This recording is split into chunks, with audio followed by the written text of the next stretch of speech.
give you a real-world example here in the United States, and that is the Flint water crisis. So if you're familiar with the Flint water crisis, what the city of Flint, Michigan did is that it switched the source of water to save money, which would have been fine, except that they didn't realize that the new source of water was corrosive.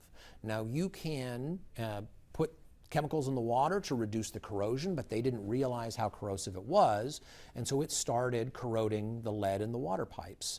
And so the water ended up, like you see here, coming out of the pipes. Now, when residents started pointing this out, both the city and the Michigan Department of Environmental Quality got defensive and said, no, no, no, we're fine, just let your water run, and that will go away and it will clear up over time.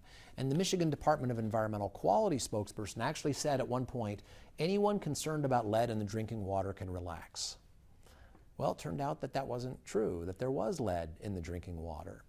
And so the department, the EPA actually, when they finally realized that there was a problem, they said, well, how are we going to deal with this?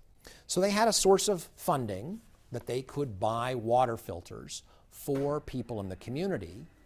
And here's what happened. There was a discussion of using agency resources to purchase water filters for the city residents. Nervous it would set a precedent for other communities with lead pipes, one EPA official said, I don't know if Flint is the kind of community we want to go out on a limb for.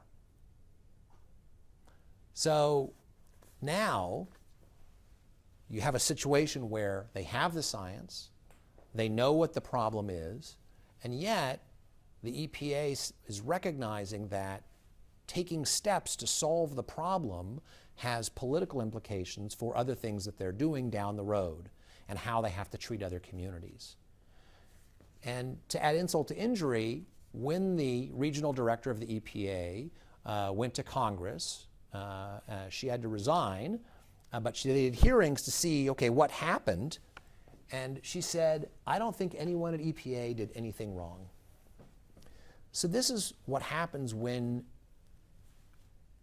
even when you know the science, when other factors intervene, politics, defensiveness of not wanting to look like you are putting people at risk, and the implications of how you spend your money down the road, what will happen, it can make it very difficult to apply the science even when it is fairly clear, as in the case of the Flint water crisis.